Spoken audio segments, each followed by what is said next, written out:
रमेश एक होशियार लड़का था। वह हमेशा कुछ नया सीखने के लिए उत्सुक रहता था।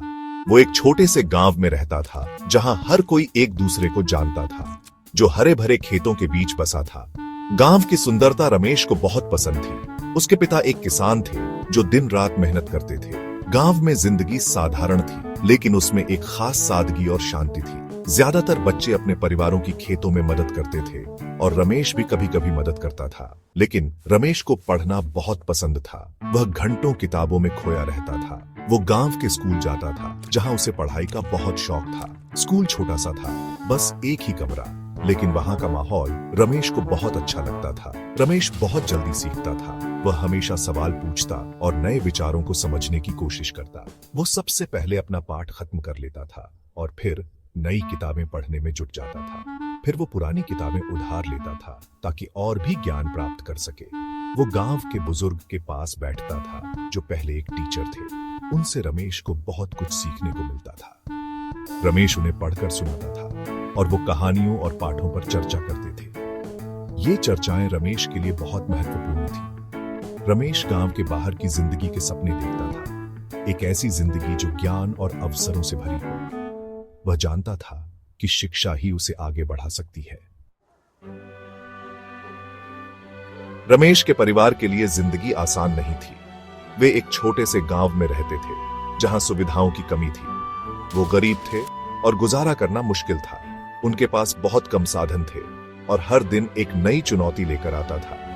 अक्सर खाने के लिए भी पूरी रोटी नहीं होती थी। बच्चों को भूखे पेट सोना पड़ता था। रमेश के पास कपड़ों का सिर्फ एक जोड़ा था, फीका और पुराना। नए कपड़े खरीदना उनके लिए एक सपना था। उसे नई किताबों की चाहत थी, लेकिन उसके पिता मुश्किल से एक पेन और एक कॉपी खरीद पाते थे। किताबें खरीदना उनके लिए बहुत मुश्किल था। कुछ गांव वाले रमेश के पढ़ने के शौक को समय की बर्बादी समझते थे। वे सोचते थे कि पढ़ाई से कुछ हासिल नहीं होगा। वो उसके पिता से कहते थे, पढ़ाई का क्या फायदा, इसे खेतों में काम करने दो, कुछ रुपया कमा लेगा और परिवार की मदद करेगा। उनके लिए शिक्षा का कोई महत्व नहीं था। उनका मानना था कि एक गरीब किसान के बेटे के लिए शिक्षा जरूरी नहीं है। उनके विचार पुराने और सीमित थे। लेकिन रमेश के पिता शिक्षा की कीमत समझते थे। उन्होंने गांव में अपनी जिंदगी की सीमाएं देखी थीं। वो जानते थे कि शिक्षा एक बेहतर भविष्य के दरवाजे खोल सकती है। उन्होंने रमेश को खूब पढ़ने के लिए प्रोत्साहित किया।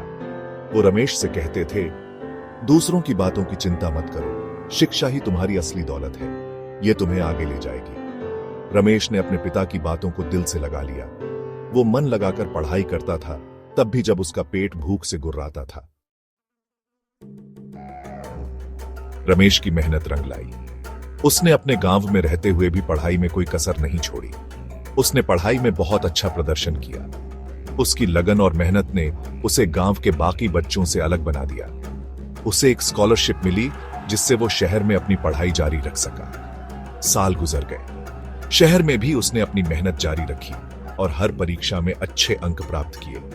रमेश ने अच्छे नंबरों से ग्रेजुएशन किया। उसकी सफलता ने उसके परिवार और गांव वालों को गर्व महसूस कराया। उसे एक अच्छी नौकरी मिल गई, एक ऑफिसर की। उसकी मेहनत और समर्पण ने उसे इस मुकाम तक पहुंचाया। वो अपने गांव वापस लौटा, एक गरीब किसान के बेटे के रूप में नहीं, बल्कि एक सफल और सम्मानित व्यक्ति के रूप में। गांव वालों ने उसका स्वागत बड़े गर्व से किया। जिन गांव वालों ने कभी शिक्षा की कीमत पर सवाल उठाए थे, वो हैरान रह गए। उन्हें रमेश की सफलता ने सोचने पर मजबूर कर दिया।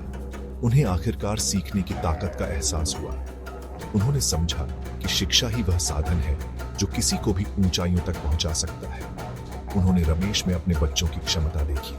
अब वे अपने बच्चों को भी पढ़ाई के लिए प्रेरित करने लगे। रमेश की कहानी गांव के बच्चों के लिए एक प्रेरणा बन गई। उसकी सफलता ने बच्चों को भी बड़े सपने देखने की हिम्मत दी। इसने उन्हें सिखाया कि मुश्किलों के बावजूद शिक्षा उन्हें अपने सपनों को हासिल करने की शक्ति दे सकती है। रमेश की कहानी ने बच्चों में एक नई ऊर्जा भर दी। इसने उन्हें दिखाया कि ज्ञान ही सच्ची शक्ति है। रमेश की सफलता ने पूरे गांव को शिक्षा का महत्व समझाया और एक नई दिशा दी।